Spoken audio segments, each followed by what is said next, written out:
Assalamualaikum warahmatullahi wabarakatuh. Alhamdulillah hari ini kita bertemu kembali di pertemuan kelima di perkuliahan sistem operasi. Nah, untuk hari ini kita akan membahas mengenai penjadwalan proses. Nah, untuk deskripsi penjadwalan proses yaitu kumpulan kebijaksanaan dan mekanisme sistem di sistem operasi yang berkaitan dengan urutan kerja yang dilakukan sistem komputer. Nah, untuk penjadwalan bertugas memutuskan beberapa hal diantaranya proses yang harus berjalan, kemudian kapan dan selama berapa lama proses berjalan. Nah, untuk sasaran utama penjadwalan proses ini adalah optimasi kinerja sistem komputer menurut kriteria tertentu. Nah, untuk mengatur kriteria tersebut dan optimasi kinerja penjadwalan diantaranya adalah yang pertama adil, kemudian yang kedua efisiensi, kemudian yang ketiga waktu tanggap atau responsive time, kemudian turnaround time, dan yang kelima throughput. Nah, di sini untuk adil atau fairness. Nah, adil itu proses-proses diperlakukan sama yaitu mendapat jatah waktu layanan memproses yang sama, tidak ada proses yang tidak kebagian. Nah, untuk layanan pemrosesan sehingga mengalami starvation. Nah, starvation itu adalah kondisi bahwa proses tidak pernah berjalan karena tidak dijadwalkan. Tidak berjadwalkan untuk penjadwalan. Sasaran penjadwalan seharusnya menjamin setiap proses mendapat pelayanan dari pemrosesan secara adil atau rasio. Jadi waktu sibuk pemrosesan dengan total waktu operasi komputer mencapai nilai maksimum. Nah, keadaan sibuk berarti pemroses tidak menganggur. Layanan proses yang termasuk waktu yang dihabiskan untuk mengeksekusi program pemakai dan layanan sistem operasi secara efektif. Jadi bukan untuk melakukan penjadwalan itu sendiri.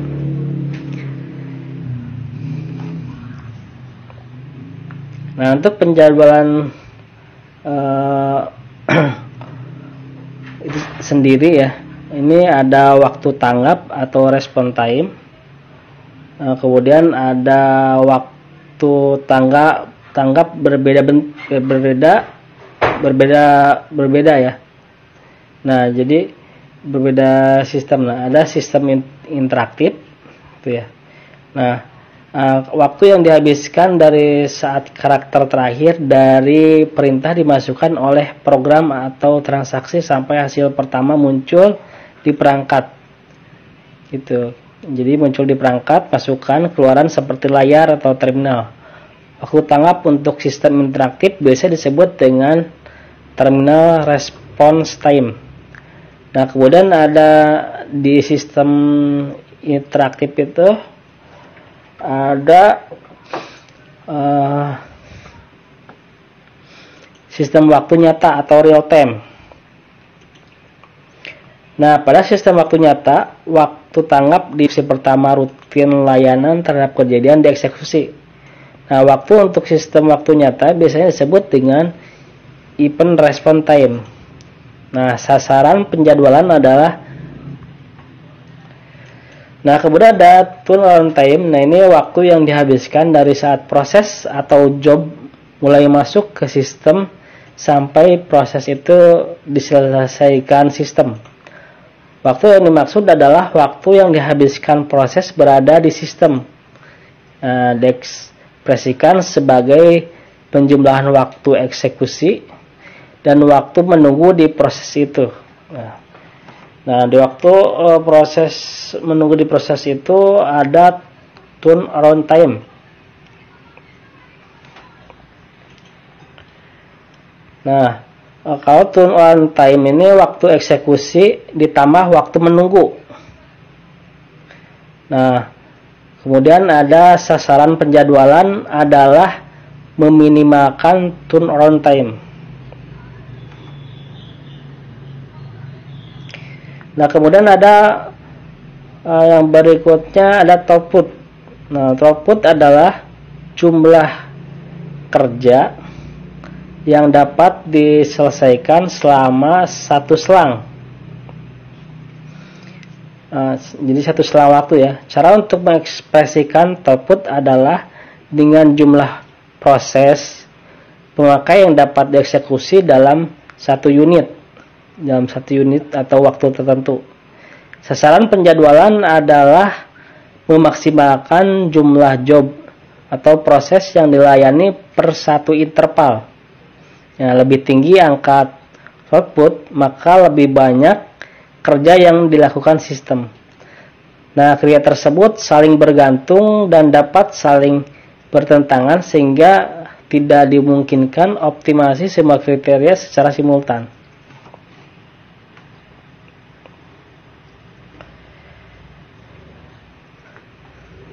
Nah, untuk tipe-tipe penjadwalan terdapat 3 tipe penjadwalan berdasarkan secara bersama-sama pada sistem operasi yang kompleks. Nah, ada penjadwalan jangka pendek itu ya, atau short term ya. Penjadwalan jangka pendek bertugas menjadwalkan alokasi pemrosesan di antara proses-proses ready yang berada di memori utama. Nah, sasaran utama penjadwalan jangka pendek adalah memaksimumkan kinerja sistem untuk memenuhi satu kumpulan kriteria yang diharapkan penjadwalan ini proses yang lain. Nah, kapasitas memori utama terbatas untuk sejumlah proses yang aktif. Nah, aktivitas pemindahan proses yang tertunda dari memori utama ke memori sekunder disebut swapping. Nah, penjadwalan jangka menengah bertugas untuk menangani proses swapping. Proses yang mempunyai kepentingan kecil saat itu adalah proses yang tertunda.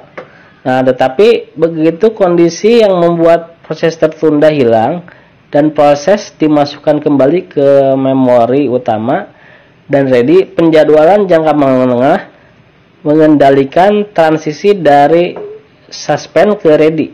Tuh. Nah, kemudian yang ketiga ada penjadwalan jangka panjang. Nah, untuk penjadwalan jangka panjang bekerja terhadap antrian batch dan memilih batch berikutnya yang harus dieksekusi sistem. Batch biasanya berupa proses-proses dengan menggunakan sumber daya yang intensif. Nah, intensif itu yaitu waktu pemrosesan, memori, perangkat pasukan atau keluaran. Nah, program ini mempunyai prioritas yang rendah dan biasanya digunakan sebagai pengisi. Nah, selama periode aktivitas proses interaktif rendah, sasaran utama penjadwalan jangka panjang adalah memberi keseimbangan proses-proses campuran. Nah, tipe-tipe penjadwalan dapat dikaitkan dengan state proses. Itu. Nah, kemudian strategi penjadwalan itu terbagi dua ya. Ada penjadwalan non preemptif ya.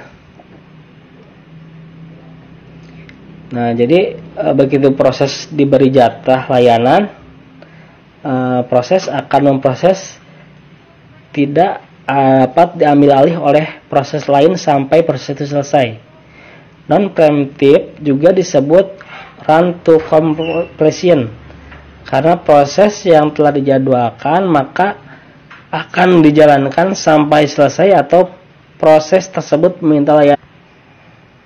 Nah, kemudian penjadwalan preemptif. Nah, saat proses diberi jatah layanan pemroses maka pemroses dapat diambil alih oleh proses lain yang mempunyai prioritas lebih tinggi berdasarkan kriteria sistem itu. Pada penjadwalan preemptif, proses dapat disela oleh proses lain sebelum selesai dan harus dilanjutkan menunggu jatah waktu layanan proses tiba kembali pada proses tersebut. Proses disela berubah menjadi state ready. Nah, untuk penjadwalan preemptif berguna pada sistem yaitu proses-proses yang perlu mendapat perhatian atau tanggapan pemroses secara cepat. Misalnya pada sistem-sistem waktu time sharing, penjadwalan preemptif penting agar untuk algoritma penjadwalan proses. Nah, jadi terdapat banyak algoritma penjadwalan, baik algoritma penjadwalan non preemptif maupun penjadwalan preemptif. Nah, algoritma yang menerapkan strategi non preemptif diantaranya ada FIFO, ya. Kemudian SJF. Nah, kalau algoritma yang menerapkan strategi preemptif diantaranya ada RR atau round robin, kemudian PS, ya, priority scheduling. Nah, masih banyak lagi sih sebenarnya selain yang ini juga. Kemudian ada MFQ, multiple feedback quiz. Kemudian ada HRN, high remain next.